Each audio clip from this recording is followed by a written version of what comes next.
Guys, welcome to JerseyBeast.tv. So it's pretty shitty outside today, so I figured I would just spend some time here at the pit and fix some of my broken equipment. And while doing so, I'm actually rebuilding or remaking some of the sandbags that I had because they're leaking all over the place. So I want to show you guys how to make sandbags. You probably have seen videos on this before. This is the way I do it. I originally took, well, I'll just show you, probably easier to show you. I originally took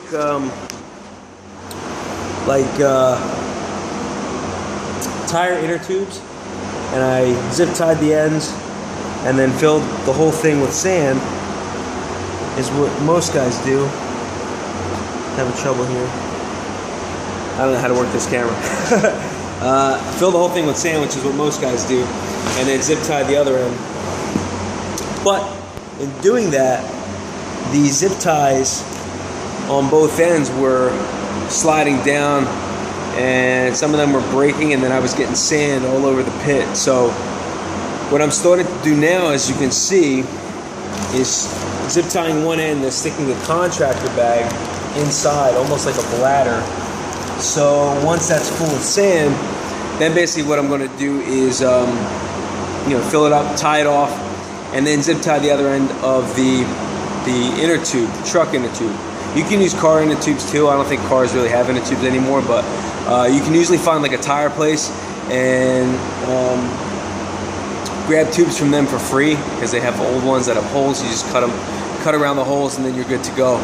So I'm gonna fill this thing up.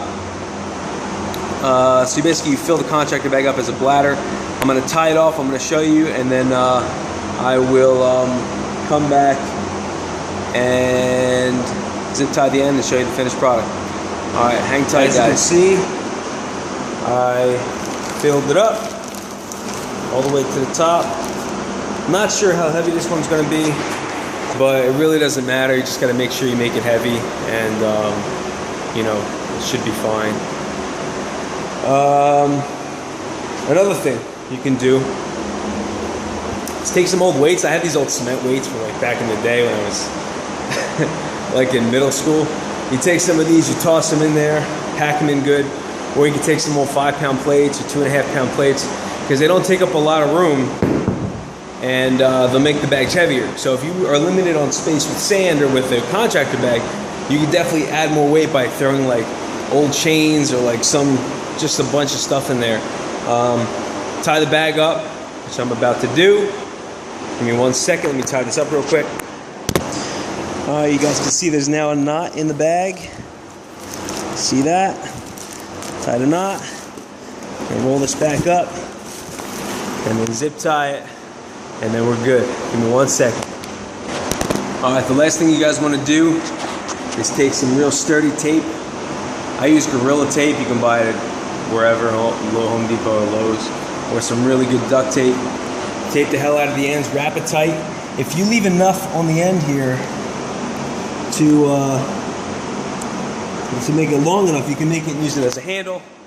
I personally, don't care.